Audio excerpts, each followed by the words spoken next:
ایک شادی شدہ شخص کے سر میں جوئیں پڑ گئی تو اس نے بیگم کو بتایا۔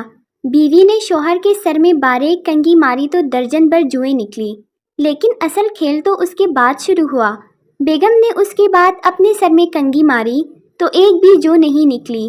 اب بیگم 2 دن سے بھرپور تفتیش کر رہی ہے کہ مجھے تو جوئیں ہیں نہیں، تو آپ کو جوئیں کس سے پڑی؟ گھر میں پیسہ آ جائے تو خاتون گھر کے پردے صوفے بدلنے کا سوچتی ہیں اور مرد بیوی بدلنے کا۔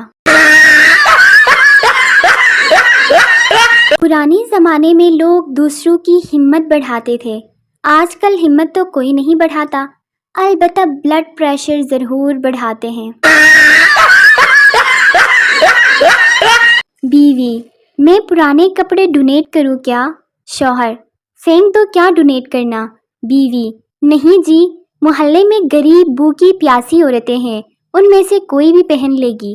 شوہر: تمہارے کپڑے جس کو آ جائے وہ بھوکی پیاسی تھوڑی ہوں گی۔ شوہر ابھی تک گھر سے فرار۔ شادی شدہ ٹھرکیوں کی مثال بھی اس بندے کی سی ہے جو اپنی گاڑی گیراج میں کھڑی کر کے بسوں ویگنوں میں لٹک کر ذلیل و خوار ہو کر سفر کرنا پسند کرتے ہیں۔ کچھ لوگ لیٹ اٹھتے ہیں، کچھ لوگ زیادہ لیٹ اٹھتے ہیں، اور کچھ لوگ ناشتے میں لنچ، لنچ میں ڈنر اور ڈنر میں ناشتہ کر رہے ہوتے ہیں۔ پاکستان کے 4 بڑے مسئلے: کالا رنگ سفید کرنا، کالے جادو کا توڑ، مردانہ کمزوری کا علاج اور محبوب کو قدموں میں لانا۔ مجھے ہنسی آتی ہے ان لوگوں کی قسمت پر جن کی آنکھ اتوار والے دن بھی 7 بجے ہی کھل جاتی ہے۔ ایک جگہ 7 ملنگ چٹائیوں پر لیٹے ہوئے تھے۔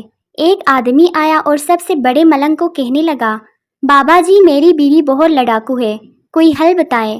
اس ملنگ نے سب سے چھوٹے ملنگ کو آواز دی، چھوٹو ایک چٹائی اور بچھا دے۔ پاکستان میں کتابیں لکھنے والوں سے زیادہ تعویذ لکھنے والا کما لیتا ہے، خاص طور پر جلد شادی کے لیے تعویذ۔ تحقیق کے مطابق سپیڈ کو ناپنے کے بہت سے آلات ایجاد ہو چکے ہیں، مگر اس کے باوجود اتوار گزرنے کی سپیڈ کو ناپنا ناممکن ہے، آتے ہی گزر جاتا ہے۔ بڑے ہونے کے باوجود ابھی بھی یہ حال ہے کہ امی جب بھی بازار سے آتی ہے تو میں سب سے پہلے ان کے ہاتھ کی طرف دیکھتی ہوں کہ میرے لیے کیا لے کر آئی ہے۔ چائے کے عشق میں مبتلا ایسے بھی عظیم افراد پائے جاتے ہیں جو اس گرمی کے عالم میں بھی چائے پیتے ہوئے بے شک اے سی چلا لیں گے لیکن چائے پینا نہیں چھوڑ دیں گے۔ بیرون ملک مقیم پاکستانی ویسے تو رات دن پاکستان کو یاد کرتے ہیں، لیکن جب وہ پاکستان آتے ہیں تو ہر گھنٹہ پردیس کو یاد کرتے ہیں۔ الیکشن اور شادی سے پہلے جو وعدے کیے جاتے ہیں انہیں ہوائی فائرنگ کہتے ہیں۔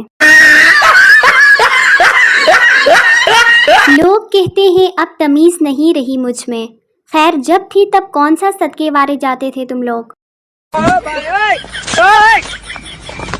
دانتو نے زبان سے کہا، ہم نے تمہیں ذرا سا دبانا ہے تو تمہاری چینکھیں نکل جاتی ہیں۔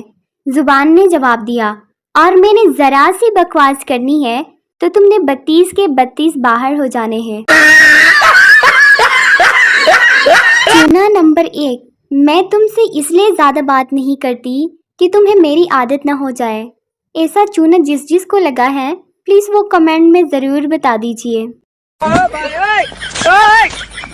کبھی تھینک یو کی جگہ آپ کو آئی لو یو کا ریپلائی آ جائے تو خوش مت ہونا، میرا کی بورڈ خراب ہے۔ لوگ پڑھائی سے بچنے کے لیے شادی کرتے ہیں اور ہم شادی سے بچنے کے لیے پڑھائی کر رہے ہیں۔ صبح صبح مجھ معصوم کو یہ کہہ کر اٹھایا جاتا ہے، ٹائم تو دیکھو کیا ہو گیا ہے، حالانکہ ٹائم تو گھر والے خود بھی دیکھ سکتے ہیں۔ آپ سب کے لیے بالکل مفت مشورہ، اپنی تصویر پر فلٹر اتنا ہی لگائیں کہ ملنا پڑے تو شرمندگی نہ اٹھانی پڑے۔ اپنے ایسے دوست کو مینشن کریں جس کی کڈنی بیچ کر آپ آئی فون لینا چاہتے ہیں۔ سنا ہے کچھ پانے کے لیے کچھ کھونا پڑتا ہے۔ سمجھ نہیں آ رہی آپ لوگوں نے ایسا کیا کھویا ہوگا جو مجھے پایا۔ بابا جی فرماتے ہیں موت کی 3 قسمیں ہیں، 1 چھوٹی موت، آٹا گوندنا، 2 درمیانی موت، جھاڑو لگانا، اور تیسری بڑی موت، برتن دھونا۔